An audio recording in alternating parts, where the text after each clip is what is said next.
From exciting sports action to exclusive local events, we keep you connected.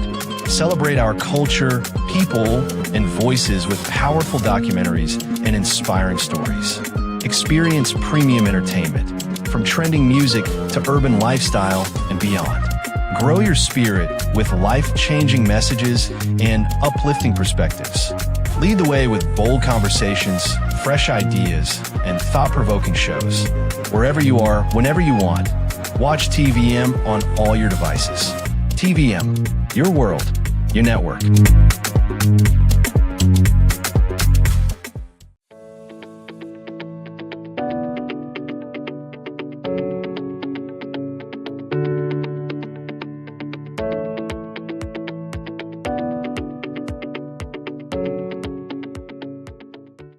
Across Nigeria today, many people are trying to get money and make wealth, working harder, earning more money on paper, yet in reality, they are poor.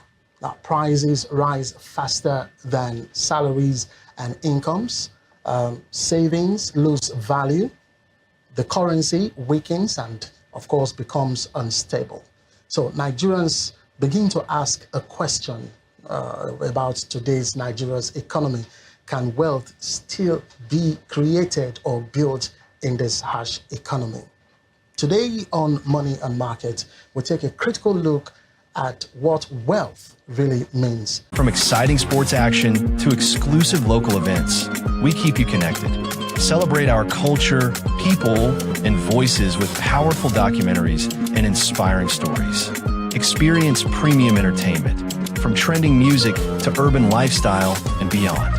Grow your spirit with life-changing messages and uplifting perspectives.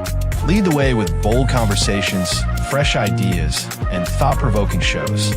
Wherever you are, whenever you want, watch TVM on all your devices. TVM, your world, your network.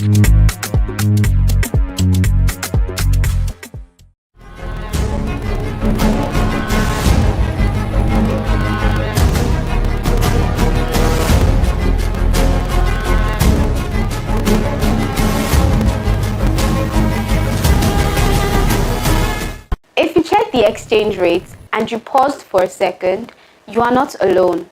The Naira has moved again, and yes, many Nigerians are talking about it. So what exactly is happening with our currency? Why does it matter to your wallet, your business, and your everyday life? You're watching Explained Nigeria, where we break down the numbers and give the reasons behind them so you get the full picture. Today we're looking at some of the factors that cause the Naira to rise and fall and what it means for all of us. The first factor to consider is foreign exchange reserves. These are assets held by the central bank in foreign currencies like the US dollar to back up the Naira. How a country manages these reserves can affect the value of its currency. Developing countries like Nigeria tend to hold more reserves than advanced economies, partly to protect against economic shocks.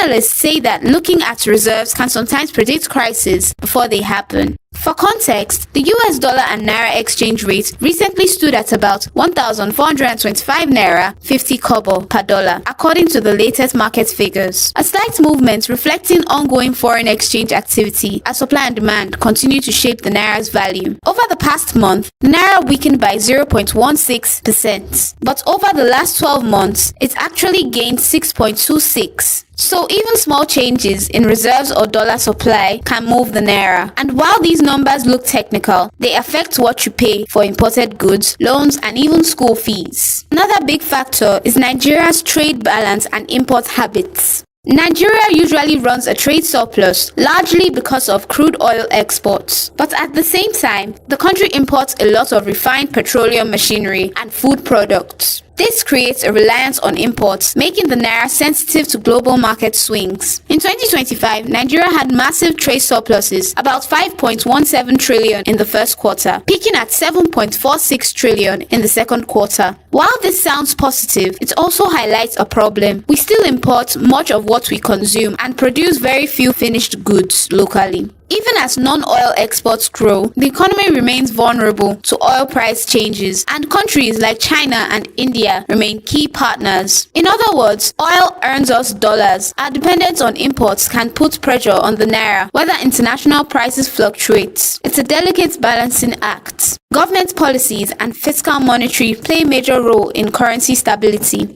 Large fiscal deficits, inconsistent rules, and how the central bank manages money supply can create uncertainty for the naira. For instance, Nigeria operates a floating exchange rate, which means the naira's value is largely determined by supply and demand. High demand for dollars or increased supply of naira can quickly shift the exchange rate. In 2025, fiscal policy focused on revenue, diversification through tax reforms, prioritized spending on defense, infrastructure, and human debt management to avoid overspending. Monetary policy, led by CBN, kept interest rates high, 27% late in 2025, to tighten liquidity and control inflation. This helps stabilize the naira, though it can also make borrowing expensive. So government decisions, from taxes to interest rates, directly affect how much your money is worth. Even a small policy shift can ripple through the economy. Finally, there's economic diversification and growth. Nigeria's heavy reliance on oil makes the naira vulnerable to global shocks. But a strong, diversified economy with tech, agriculture, finance, and services contributing can help stabilize the currency over time. In 2025, non-oil sectors showed growth and GDP expanded roughly 3.42% thanks to reforms and investment in technology, agriculture, and services. These steps reduce dependence on oil and strengthen the naira in the long run. Still, challenges remain. Infrastructure gaps, security concerns, and governance issues need attention if Nigeria wants stronger and sustainable growth and a stable currency. Basically, the more diverse the economy, the less the naira swings wildly every time oil shifts. Growth in other sectors spread out the risk. And that's a wrap on today's episode of Explained Nigeria. You can watch us on our app, available on Google Play Store. You can also follow all our social media platforms, like, share, and subscribe. And remember, if the naira affects you, and it likely does, staying informed is the first step to making financial decisions. See you next time on Explained Nigeria.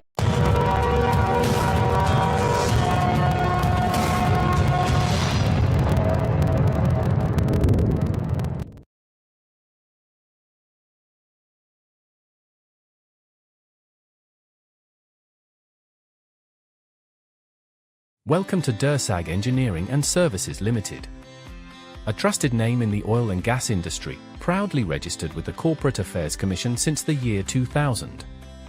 We hold several specialized permits with the Department of Petroleum Resources, are accredited with service and product codes by NIPEX, certified by Dun & Bradstreet, and proudly ISO 9001:2015 certified. Our head office is strategically located at 43 Airport Road, Warri, Delta State, Nigeria. At Dursag, our areas of expertise cut across critical sectors, including manpower sourcing and supply, both local and highly trained expatriate personnel; engineering services across civil, electrical, instrumentation, and mechanical works; construction and fabrication works; specialized procurement and supply; operations and maintenance services; and integrated marine services, delivering supply boats, crew boats, tugboats, barges, houseboats, and speed boats. We are proud partners to some of the industry's leading players, including NNPC and its subsidiaries, Seplat Petroleum, First Hydrocarbon Nigeria Limited, ND Western, Saipem Contracting Nigeria Limited, and Lee Engineering and Construction, among others. Over the years, we have successfully executed manpower, EPC, and marine support projects with a strong record of excellence. At Dursag Engineering, we are committed to quality, safety, and timely delivery, ensuring that every project meets and exceeds expectations. Dursag Engineering and Services Limited, your trusted partner in delivering world-class engineering and energy solutions.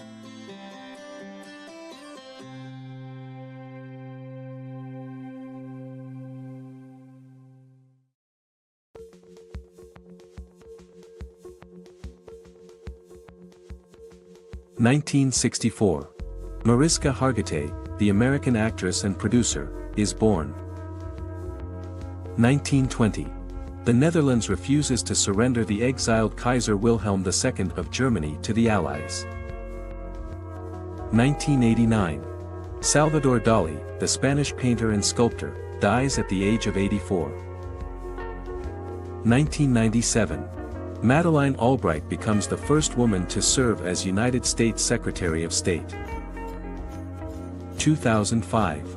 Johnny Carson, the American talk show host, television personality, and producer, dies at the age of 79. 2003. A very weak signal from Pioneer 10 is detected for the last time, but no usable data can be extracted. 1820. Prince Edward, Duke of Kent and Strathern dies at the age of 52. 1958. After a general uprising and rioting in the streets, President Marcos Pérez Jiménez leaves Venezuela. 1974. Tiffany Thiessen, the American actress, is born. 2021. Larry King, the American journalist and talk show host, dies at the age of 87. 1950. Richard Dean Anderson, the American actor, producer, and composer, is born.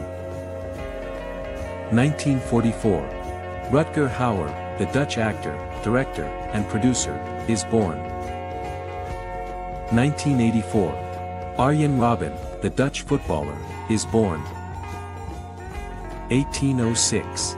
William Pitt the Younger, the English politician, Prime Minister of the United Kingdom, dies at the age of 46. 2015. Abdullah of Saudi Arabia dies at the age of 90. 1944. Edvard Munch, the Norwegian painter and illustrator, dies at the age of 80. 2021. Hal Holbrook, the American actor and director, dies at the age of 95. 1976. Paul Robeson, the American actor, singer, and activist, dies at the age of 77. 1910. Django Reinhardt, the Belgian guitarist and composer, is born. 1948. Anita Pointer, the American R&B/soul singer-songwriter, is born. 2011. Jack LaLanne, the American fitness instructor, author, and television host, dies at the age of 96. 2019. Oliver Mtukudzi, the Zimbabwean Afro-jazz musician, dies at the age of 66. 1972. Ewan Bremner, the Scottish actor, is born. 1981. Julia Jones, the American actress, is born. 1933. Chita Rivera, the American actress, singer, and dancer, is born. 2002. Pierre Bourdieu, the French sociologist, anthropologist, and philosopher, dies at the age of 71. 2004. Bob Keeshan, the American television personality and producer, dies at the age of 76. 1931. Anna Pavlova, the Russian-English ballerina, dies at the age of 49.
Welcome to St. Augustine's College, Ogara, Delta State, Nigeria.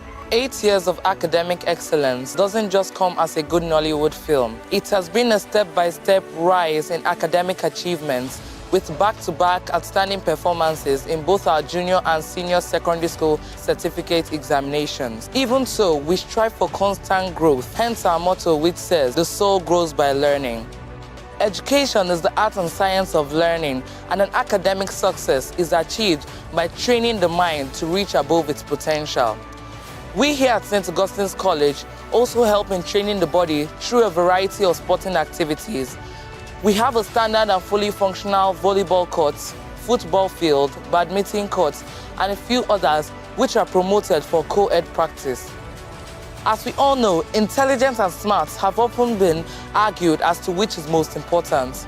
Well, whichever side you are on, know that you have the full support of St. Augustine's College, Ogara, Delta State, as we provide indoor games which require tactical thinking, such as chess, a mathematical approach to checkers, an educational game like Scrabble, and few others such as snakes and ladders and cards, which helps to ease the stress of workload over the weekend. And that is not all. Here, students are taught spiritual, moral, and academic values. While we strive for academic excellence, we do not neglect the spiritual life of our students. In the chapel, the Catholic Mass, prayers, and other spiritual agenda carried out. Cleanliness is next to godliness, and in our refectory, which is always clean, students are served nutritious meals at every point in time. Our school medic is available 24/7, and we have a very comfortable sick bay. In addition to this, we have a variety of laboratories, such as the Home Economics Laboratory, where students are taught various crafts, such as photography, sewing, and cooking, which help them in the outside world. In the Computer Laboratory, students are taught to be technologically smart. In the Science Laboratory, students carry out physics, chemistry, and biology practicals under the supervision of qualified teachers who break down ambiguous concepts into simpler concepts. The school library is equipped with books which are carefully selected to help each child in their academic journey. Our school is also a center for WAEC, NECO, and GCE examinations, and we have zero tolerance for examination malpractice. St. Augustine's College, Ogara, is the place to be. Why don't you join this big, great family of ours, where every child is guaranteed to thrive? For more information on the college, you could dial these numbers: 091-699-73723, 091-699-73728, and 091-699-73729. St. Augustine's College, Ogara. The soul grows by learning.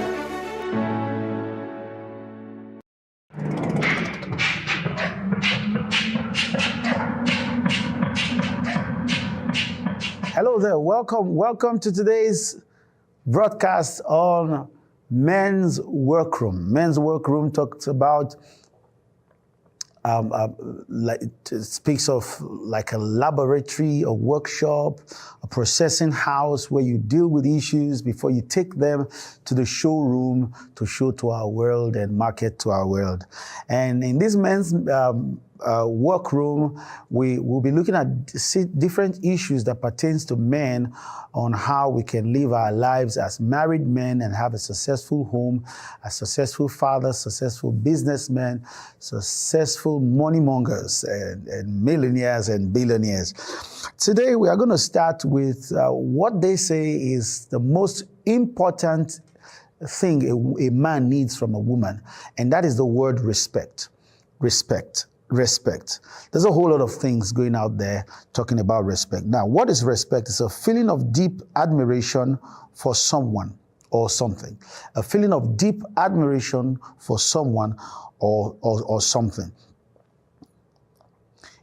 When a man feels respected, he feels alive and on top of the world. To take our journey, we are going to consult the book that God gave to mankind to direct his life, called the Bible. We're going to take a ride from there, and we're just going to be taking it in beats and then be driving it home till we all get perfected in it. And that's St. Matthew's Gospel, chapter number 7 and verse number 12.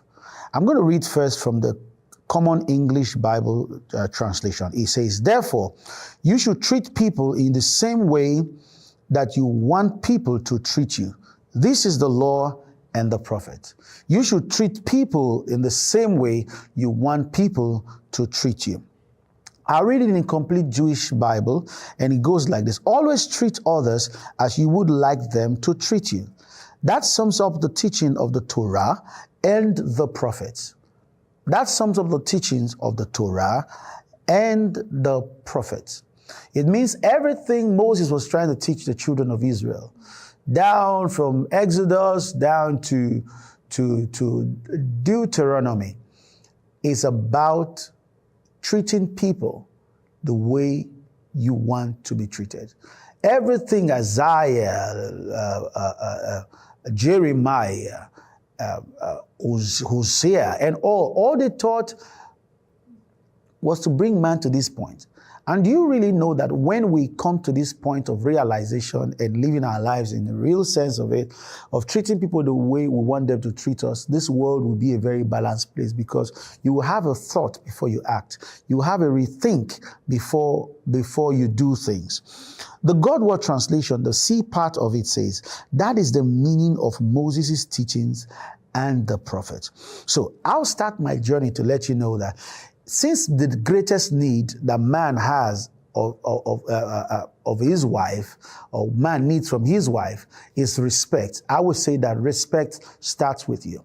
I'll say that because I bring the quote of John C. Maxwell that says that everything rises and falls on the shoulder or the wings of leadership.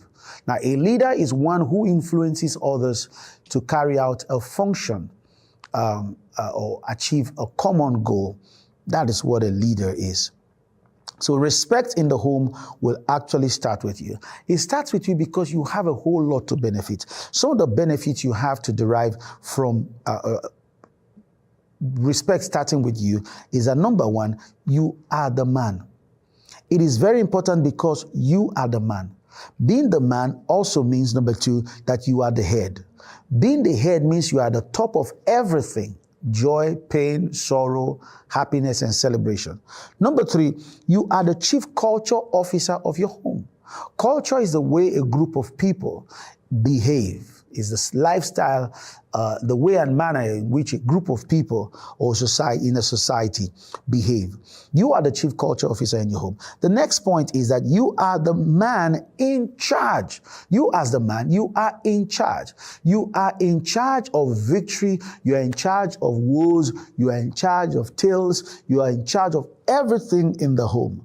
Next is that you are responsible for the atmosphere. The atmosphere determines the richness of the soil, determines the richness of the soil. If we can't get the atmosphere right, though the nutrients in the ground might be good, over time it's going to respond to what the atmosphere carries.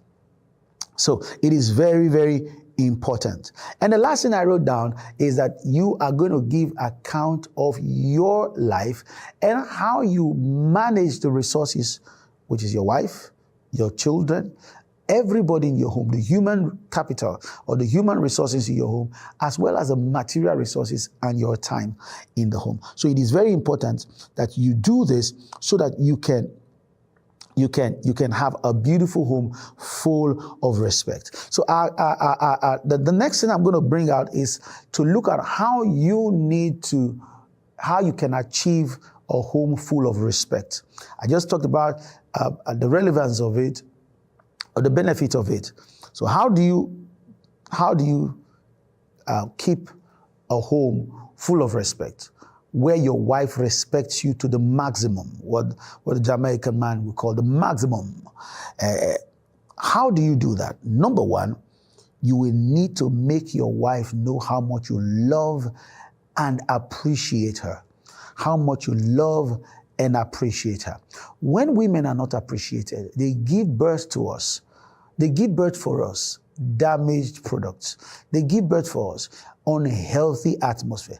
They give birth for us resistance. They give birth for us everything that will shorten our lifespan. So it is very, very important that we do that. And in making this work, we need to start with our thoughts. Because as a man thinks in his heart, so is he. Our thoughts pattern determines our lifestyle. Our thought pattern determines our actions and our reactions. The next thing we need to put forth in showing our wife, to show our wives that we appreciate them, is our words. Your words have to be loving, appreciating, and kind. It doesn't have to be judgmental, but it has to be peace, giving, loving, tender, and nice. And thirdly, it has to be in our actions. Action, they say, is louder than voice. If you tell a woman, I love you, and she believes you, and you act opposite or otherwise, and you tell her again you love her, and you act otherwise, she's going to stop believing you over a period of time, because you can't fool somebody all the time. You may fool them sometimes, but you can't fool them all the time. So it is important that your words, your thoughts, your action, and your words tally. Today we have lots of people who are praying for their wives to die. I'm telling you, they are praying for their wives to die so they can marry another wife, because they're tired of her behavior, they are tired of the way she acts. Could it be because of the things that you put in her, the atmosphere you create, the way you behave towards her, that is affecting the way that the atmosphere of your house goes? So check all of these things. It will affect the way you get respect in the home, because as you want others to do to you, you ought to do it. You ought to do that way. And it starts with the mind. If your wife has offended you, she's done so many terrible things to you, and you want to move your life forward, the place to start from is to change your mind about her. If you didn't used to admire her before, now start admiring her. Start looking at her and bring back to memory all those things you like. I've heard some men say, oh, when I married her, she was so slim. Now she's not fat. She's not fat. After 2 children, she's fat. Oh, she's fat, but she's still your wife. Whether slim or fat, she's still your wife. Whatever she is right now, she's still your wife. Whether healthy or sick, she's still your wife. To help you go through this and not go the destructive line is to start looking at those things that you still like about her, amplify it. There's a tone to which there's a volume to which you amplify it. It will drown the things you do not like. So to change your mind, start celebrating the good sides. It will affect the sides you don't like and keep you going, because marriage is not supposed to be for a little distance. It's for a lifetime. Because the benefits it's going to bring to you are this. Number one, it will boost our self-confidence. And when our self-confidence is boosted, you are going to be amazed and so truly blessed. Number two, it will teach your children to do the same. Because most times it's like parents, like kids. Like parents, like kids. The culture you create affects the culture they disseminate. Number three, it will promote the spirit of honor in your home. The spirit of honor brings about riches, brings about health, brings about wealth, brings about protection. It keeps the devil away.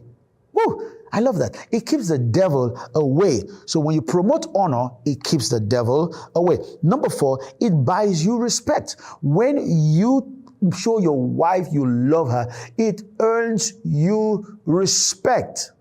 It earns you respect. I've seen some women, although some women can be very, very crazy. I've seen some women, they see their husband come to tell their friend, come. See, the fool is coming again. The fool is coming again. How can you say that about your wife, about your husband, who is your head, your crown, and the glory of your home? That's not good at all. So it is important we do this. Then the next point I'll drop here is for you to take note that some men feel that when you show your wife too much that you love her, they will come to the point of over familiarity. They start looking down on you, start having that superiority complex. Now, any woman who looks down on you because you tell her, I love you as my wife, doesn't have honor in her. Now, if that's the case, if that's your state, then we need another class to deal with that, because there's a way to deal with that kind of issue.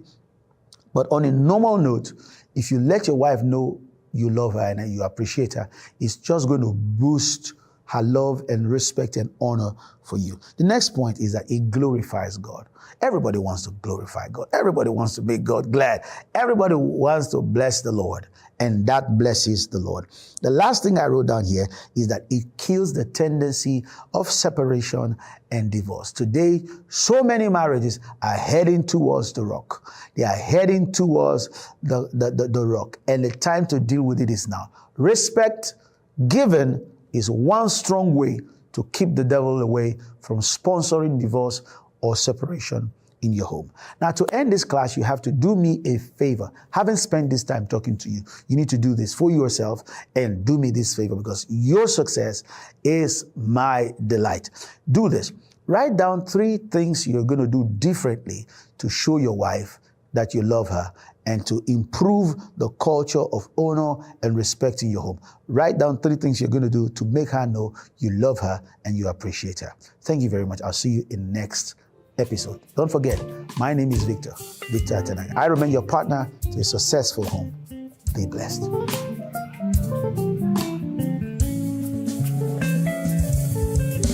I hope you enjoyed today's episode on Men's Workroom. For questions and contributions, please do write Reverend Victor Atenaga via the email address showing on your screen. And we're going to get back to you answering your questions. Thank you for watching Men's Workroom. Hello, do you want to win amazing prizes? Just text TVM to +234 703 727 2983 and follow us on our social media platform and send a screenshot to our WhatsApp number +234 9028 518367 and stand a chance to grab airtime and data. Don't miss out. Text now. This is TVM.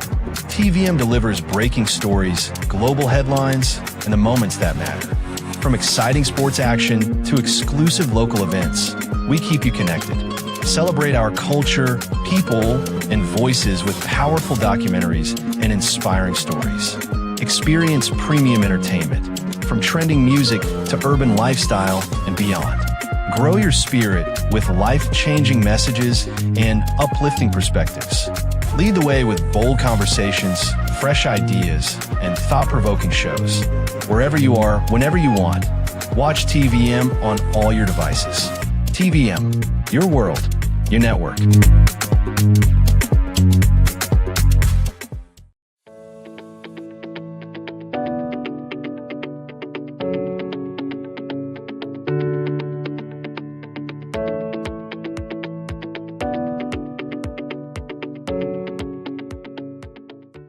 Across Nigeria today, many people are trying to get money and make wealth, working harder, earning more money on paper, yet in reality, they are poor.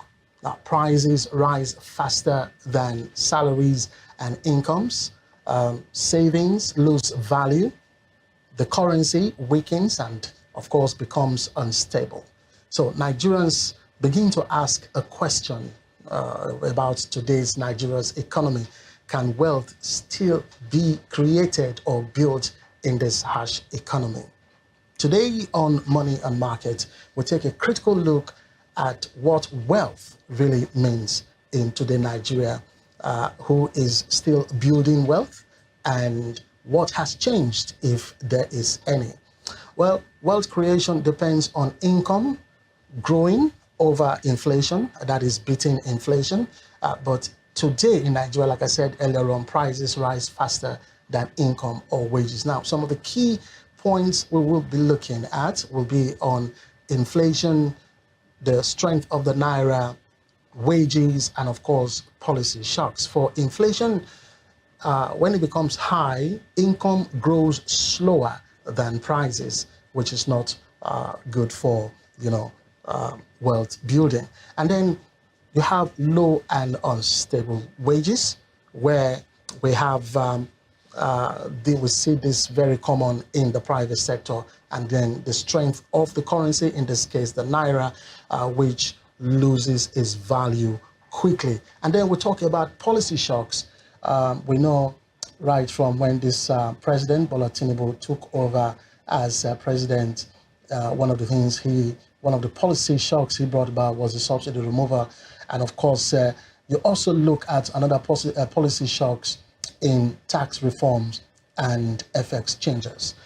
All right, to get a better understanding of wealth creation, wealth building, we will be looking at what wealth was all about in the yesteryears, how to build wealth, and we look at it in today's Nigeria. Now, back in the days, wealth is seen as you having to save your salary, you having a good job, just a good job, which is enough.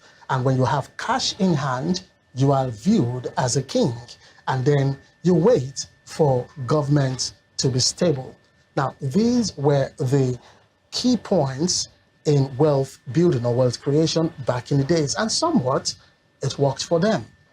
But in today's reality, talking about wealth building, we look at how your income must, grow faster than inflation. You have to own a business. Yes, you don't have to be an employee if you really want to be wealthy, as it were. You have to have assets that matter a lot more than holding cash in your hand. And then you have to strategize. Personally, you have to strategize, especially on the long term, in order for you to beat policy timing. We'll go through them all over again for you to understand basically what we're talking about. Wealth back in the day looked at fixed salary, looked at bank savings, looked at you depending on pension, and of course, you having one stream of income, which is one income source. That was how the proponents were back in the days, the yesteryears. But today in Nigeria, just repeating this thing so that you understand clearly, have a basic knowledge of how wealth is built. We look at it vis-a-vis yesteryears and today. But today in Nigeria, wealth depends on income that grows faster than inflation. You have to have assets that protect value. Yeah, you have to have multiple income streams if you really want to build wealth. And then there is this low vulnerability towards the shocks coming from the regulators of the economy. Now, we've talked about, wealth building and all that. We'll go deep into it. But first off, let's look at the constraints or the limits that we want to limit you creating wealth. There are constraints, no doubt about that, in creating wealth. These include inflation, currency risk, and of course, limited access to capital. Let's start with inflation. Earlier on, I said, when I started this show, I said this is the silent wealth killer. Yes. In this aspect, under inflation, you have inflation eats savings. We talked about this in our previous episodes. Cash loses value quickly. Yeah. And of course, salary increases rarely match price increases. How many times have you heard about salary increment that, was proportionate, to price increases? Very, very rare. So the effect about this particular one was that we have traditional saving, which equals to guaranteed loss over time. When you save traditionally, you don't save, you don't make wealth, All right, now let's look at income, as it were. This is a real bottleneck when it comes to wealth building or wealth creation. How? Because most Nigerians, they earn little. They have unstable income, like we said earlier on. Probably most of them depend on their salaries. They depend on one source, and you cannot invest your way out of poverty without sufficient income. So I don't know how you want to make wealth. Then let's look at another reason, another constraint, as it were, currency risk. In this particular one, we have the depreciation of the currency. In this case, the Naira, which brings about effects on imports. When you import your goods, you pay for school fees, you pay for medical costs, and of course, for asset prices, these currency risk bring these limitations as it were. Now, this makes long-term planning very, very difficult for you if you really want to go into asset building because of the currency risk. Another limit is limited access to capital. Now, this is due to high interest rates, especially from financial institutions, strict loan requirements that is required of you trying to borrow money from these or take a loan from these institutions. There is also the weak credit culture, which is very, very evident in our financial institutions. So wealth grows slowly without affordable capital. So we just want to get this appraisal of what wealth is all about. Remember, the understanding of wealth back in the day and how wealth creation is today in Nigeria. We'll take a simple look at them once again. Back in the day, wealth creation depended on fixed salary, bank savings, depending on pension, and depending on one income source. The good thing is I've seen young people today, young business people today who have more than one income stream. And I've seen how wealth is being built by these young ones, especially, and it's a good thing. So back in the day, this is how, wealth creators viewed creating wealth. And like I said earlier on, somewhat it worked for them. But in today's harsh reality about Nigeria's economy, how things are, you talk about taxation, you talk about policy shocks, not only just on taxation, you talk about policy shocks, you talk about the strength of the Naira. Definitely, you want to see how you want to make wealth, and you have to go overpass these constraints here and there. But then again, in today's Nigeria, like I said, wealth creation or wealth building is dependent on you having income that grows faster than inflation. You have to have assets that protect value. When we talk about assets here, we talk about real assets. A very good example is land. Over time, you have acquisition of land here and there, and over time, because land acquisition and you want to do business with land, it takes some time, some years, and for you to have a good return.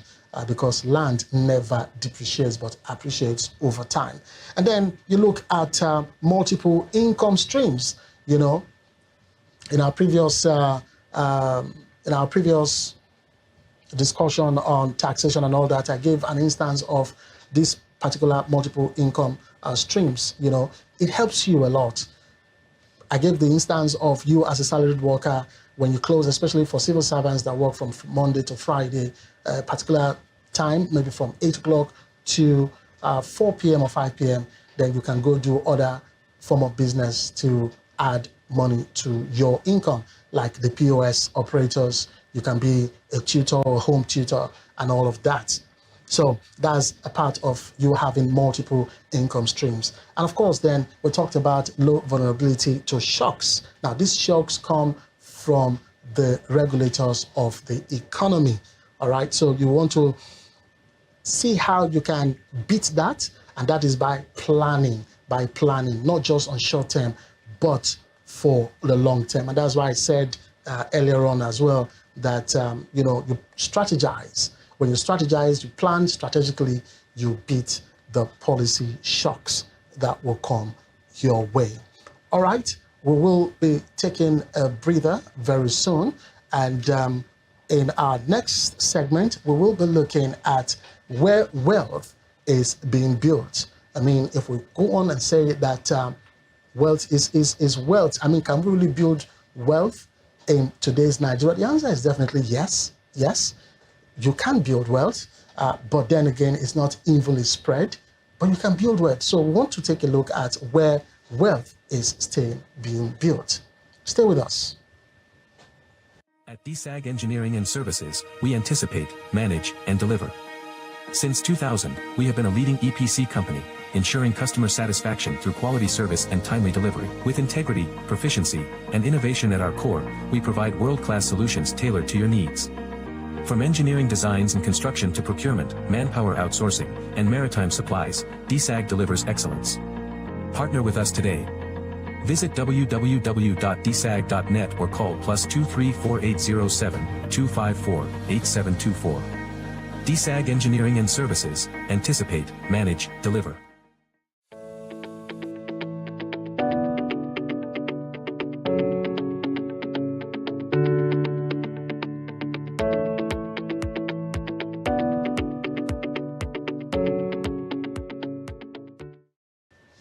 All right, despite the economic hardship and constraints in wealth creation, wealth is still being built today, though not evenly. That's how I ended up the first segment. And true to it, the economic hardship is very, very difficult. And of course, there are strains here and there, which I mentioned earlier on in wealth creation, but wealth is still being built.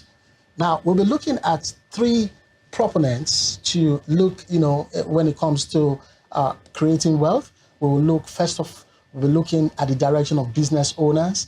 We'll look at the direction of FX earners, yes, those who earn through foreign exchange.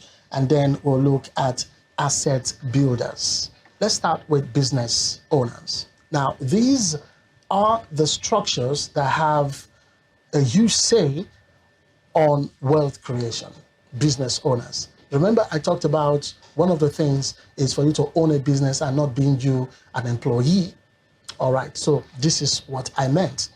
Now, in this particular category of proponent, we have traders who adjust prices. You've seen it over and over how it is that traders adjust their prices, even for uncertainties, even for some policy shocks, even because as a result of, not having, having more demand than supply. Yeah, so they tend to adjust their prices in order for them to make more profit. All right. Also, as business owners, where we have small and medium enterprises, these have demand-driven income. Like I said earlier on, they look at the demand for those goods and services, and they tend to work on their prices in order for them to make profit. So they make more income because of the demand for such goods. And they have the power to regulate, the demand and supply of such goods and services. And then there's these service providers under business owners. Now, you know what service providers are. People who are in the business of delivering services. Could be those who do packaging for packaged goods from one place to another. That's a form of service, trying to render service in that direction, and a whole lots of that. Now, that's for business owners. Let's look at FX earners. Now, the FX earners, these are guys who are more dependent on foreign currency or exchange, all right? That's why it's called the FX earners or the Forex earners. And here we have remote workers, guys who do not go to offices, who work maybe from home about whatever you want them to whatever tasks you want them to carry out. They work remotely and they do that without stress. In fact, they don't have anyone physically to put them on their toes or their feet. So these under the FX earners, we have the remote workers. We also have exporters in this regard. These are guys who, like I said, are currency related, not really on the local currency now. So for you as an exporter, you export your goods outside of the country and you know that you are involved in foreign exchange. You want to sell your goods on the foreign currency, most times in the dollars. So yes, under FX earners, we have exporters. So these guys, they earn a lot of money via exportation. We also have freelancers. Yes, freelancers are more or less like remote workers. These guys who are under these FX earners, like I said, they earn, I'll touch on it later, but they earn on foreign currency. And then, excuse me, and then they will have to do some conversion when the economy is right for them, when the stage or the time is right for them to make money. All right, the third I talked about, because we're three, I talked about talking about the FX earners and of course traders or business owners as they were. Now, the third point or the third proponent in this particular aspect is asset builders. Remember, before we went on that break, I talked about, asset acquisition. Now, you will get them here. The asset builders are dependent on land on a long term. Like I said, they look at productive businesses. These are guys that will go on a feasibility study about a particular business and see that that business that they want to go into will be very productive. They don't just jump onto every businesses that come their way. All right. And they are also inflation aware about any investments they want to go into. I mean, for every businesses or investments that these asset builders want to go into, they want to look at how inflation is going to affect the business or the investment. And so they will weigh the options very well and say that inflation does not, usurp the income that they want to drive at. So these are the three proponents, like I said earlier on, that we'll be looking at when it comes to wealth creation: the business owners, the FX earners, and now the asset builders. For us to understand what we have just highlighted, let's take a look at some case studies in the different proponents, the different people we just looked at. Let's start from the SME survival. Now, this is the small business owner. They are just pricing weekly. Like I said earlier on, they are champions when it comes to giving out prizes. They are very flexible in alternating their prizes. They are just pricing weekly, like I said earlier on. And then whatever profit they achieve for the business, they reinvest into the business, okay? They definitely make a lot of profit. These SME survival is just on the low scale, on the small scale, and that's why it's called the SMEs, So whatever profit they make, they reinvest into the business as well. So the key lesson here about the SME survival is that ownership gives flexibility in inflation. Like I said earlier on, these guys somehow they know how to beat inflation, very well, because they have that flexibility in pricing. All right. Let's look at case number 2, study case number 2. In this particular one, we'll be looking at the FX earner. Like I said earlier, I said I would touch on this, and here it is. In this case, we have remote worker or freelancer. Remote worker or freelancer. This set of guys in the FX earner category, like I said earlier on, they depend, in fact, the business they do is in the foreign currency, not in the local currency. All right, so they earn in dollars, and then they convert this dollar strategically. Now, what I meant, I talked about this earlier on, and what this means is that they look at the market where they see improvement in the currency that they depend on. That's when they convert strategically. Now, when there is, when the value of the foreign currency increases, they do a lot of conversion, as it were. All right, so these are for the FX earner. And the key lesson to take away from this particular one is that currency matters more than the job title that they are faced with. I mean, like in the case of salaried workers, it's all about the job title. But the FX earners, they don't look at the job title. Like I told you, most of them, they work remotely, and those who are exporters, they do their business, their exporting business and all that. They don't look at the job title. They look at what matters a lot. And in this particular aspect, what matters a lot is the currency, like I said earlier on.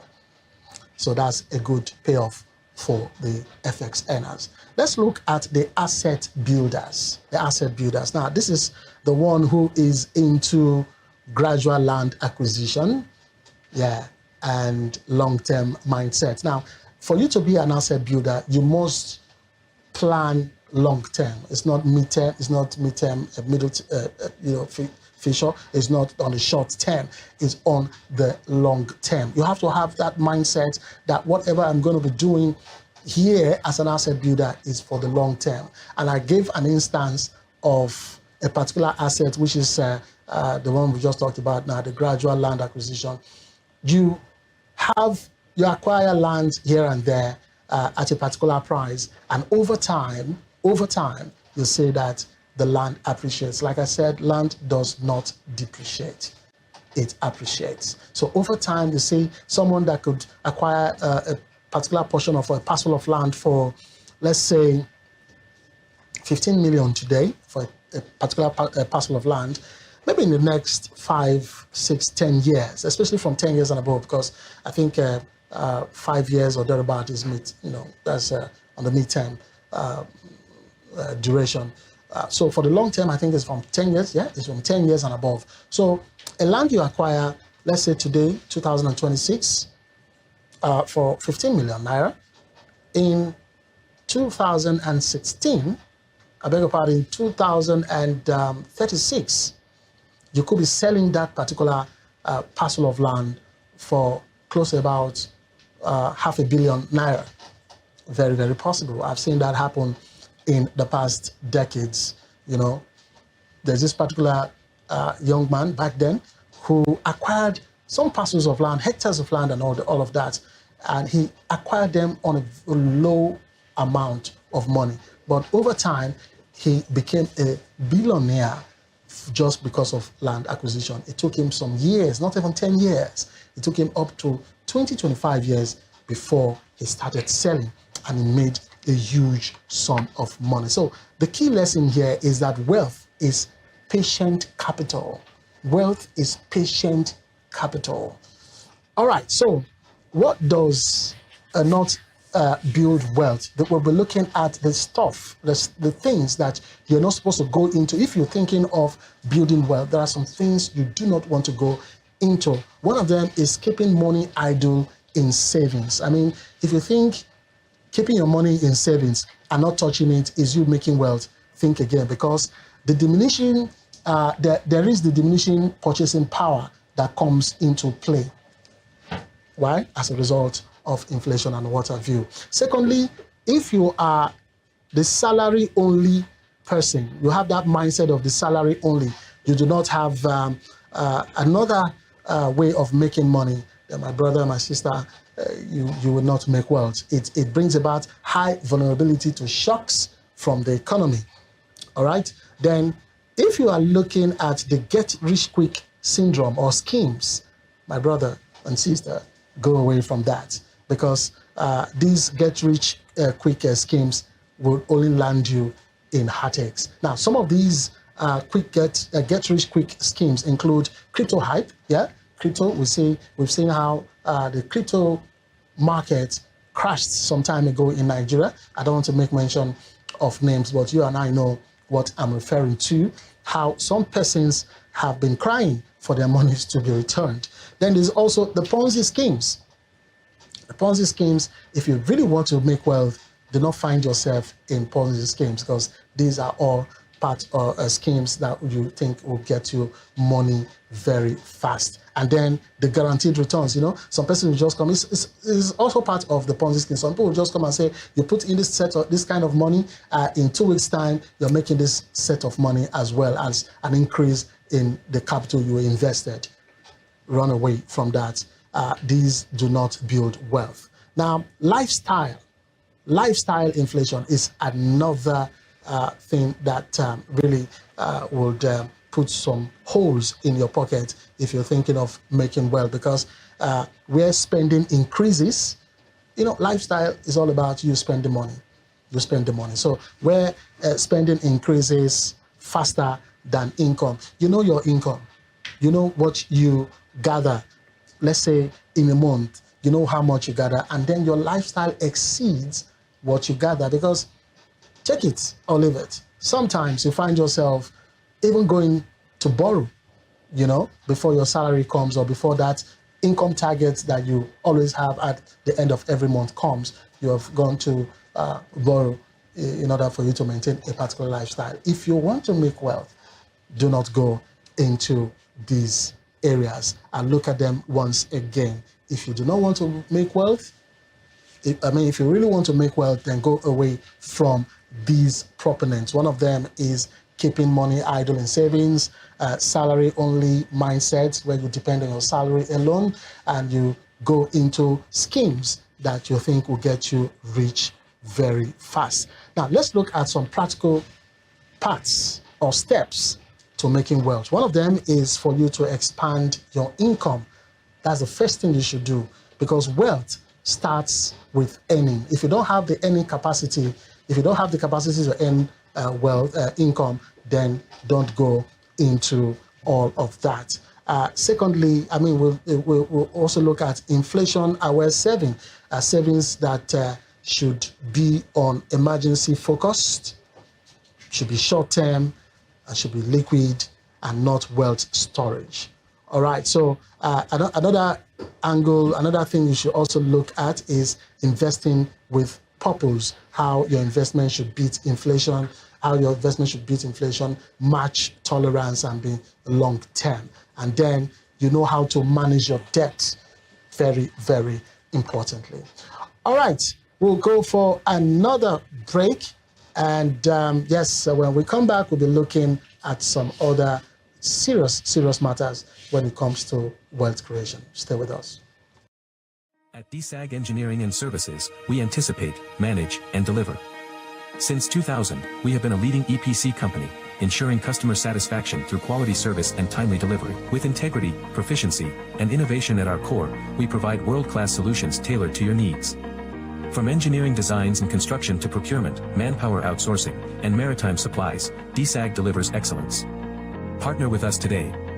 Visit www.dsag.net or call +23 4807 254 8724. DSAG Engineering and Services, anticipate, manage, deliver.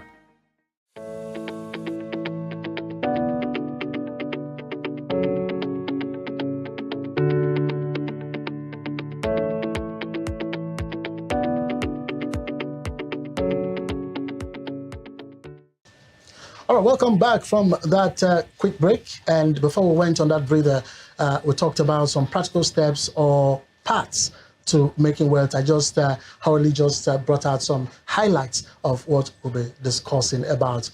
We'll be looking at how you increase your income, which is very, very importantly, how you look at inflation, as it were, relating to your savings. And of course, you invest with purpose, which is very important. And then we'll also look at how you manage your debt. Let's start with the income expansion, which comes first, which is very, very important. Like I said earlier on, wealth starts with the capacity for you to earn. I mean, if you do not earn, how can you make wealth? And in doing so, you could get yourself upgrading a particular skill. It could be in digital, all right? It could be in digital format. It could be in the technical aspect. It could be on trade skills. The most important thing is you have to upgrade a particular skill. Pick a particular skill or skills and then upgrade on it. Yes, the second thing you have to look at is your side income. We keep hammering on this. If you really want to make wealth, you've got to have side income different from your, perhaps you are a salary earner. At the end of every month, that's when you have your money. So if you are that type of person, then you should be looking at how you should have a side hustle, how side income will be spilling in. And then you look at you being a small scale entrepreneur. You know, you go into some small scale business if you are a salaried worker. When you do this, you know, you definitely will be having yourself and your mindset prepared for making wealth. Now, what this invariably means is that you cannot save what you do not have. So you must have the capacity to save, to have income. Like I said, income expansion comes first in making wealth. Another angle we'll be looking at is the issue of inflation-aware saving.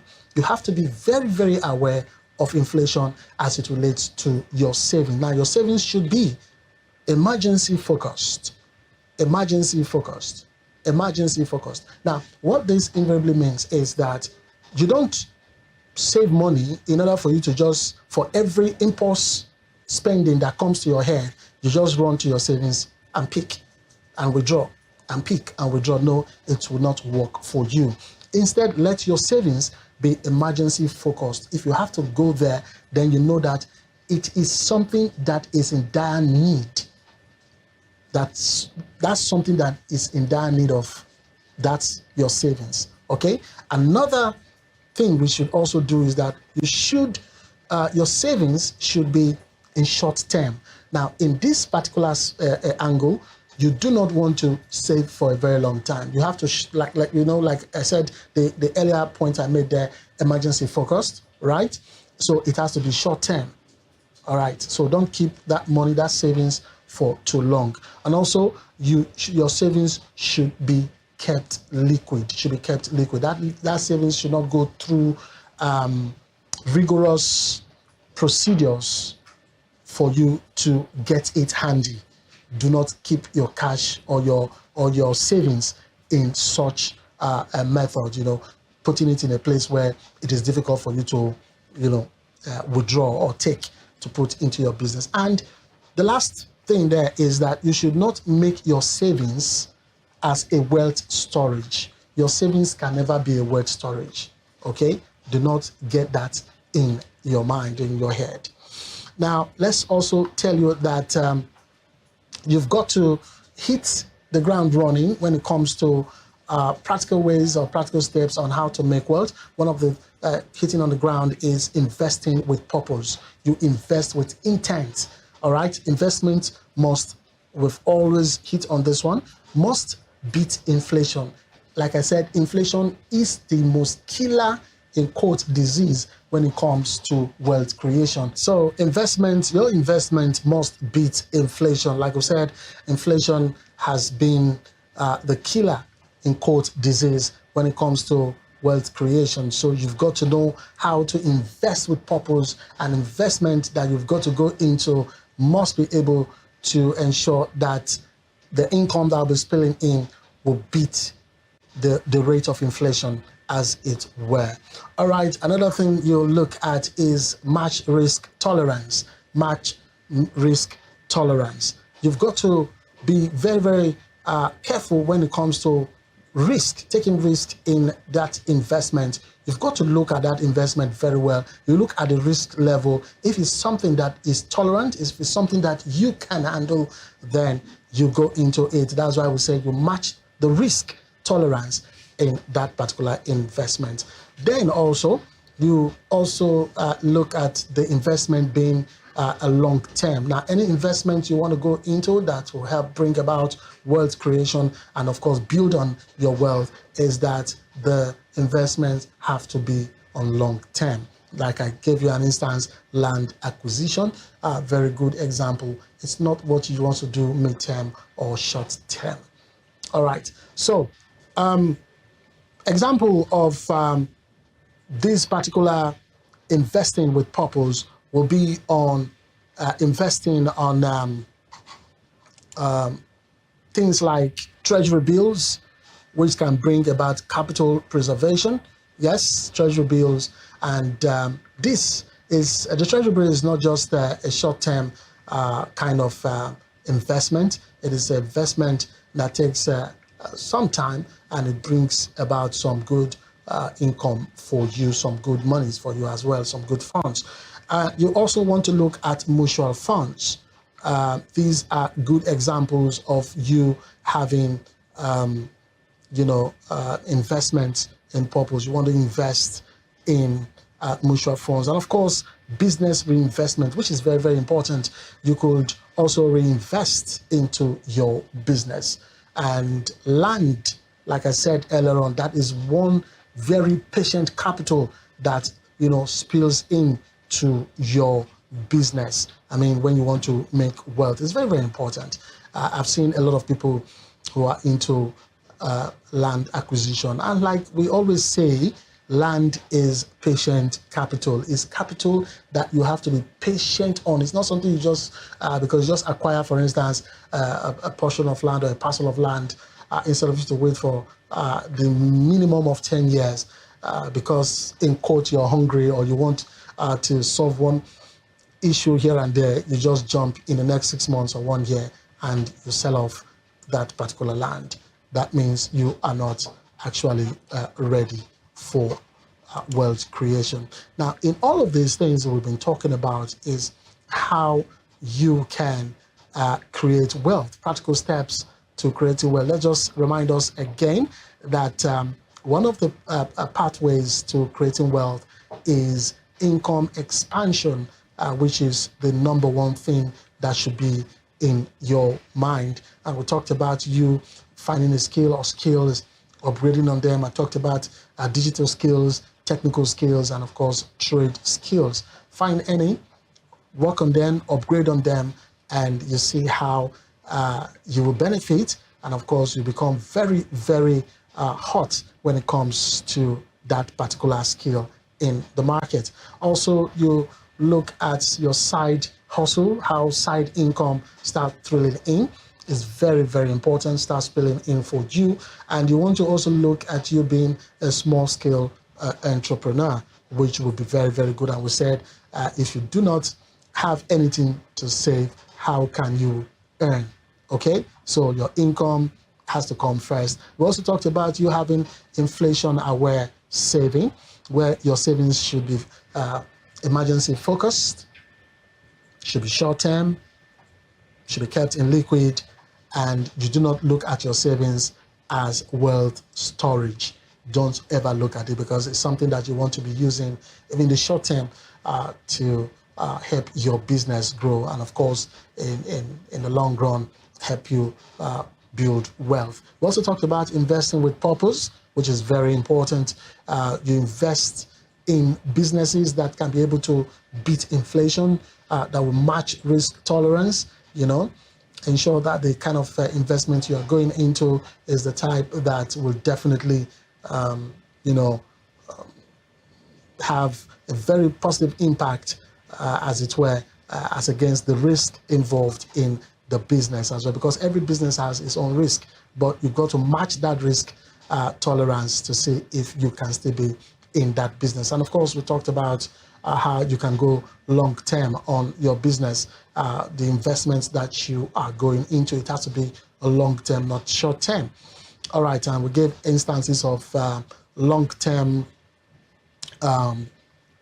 investments that you could go into. We talked about treasury bills, we talked about mutual funds, we talked about you reinvesting in your business, as it were, and of course the patient capital there, which is on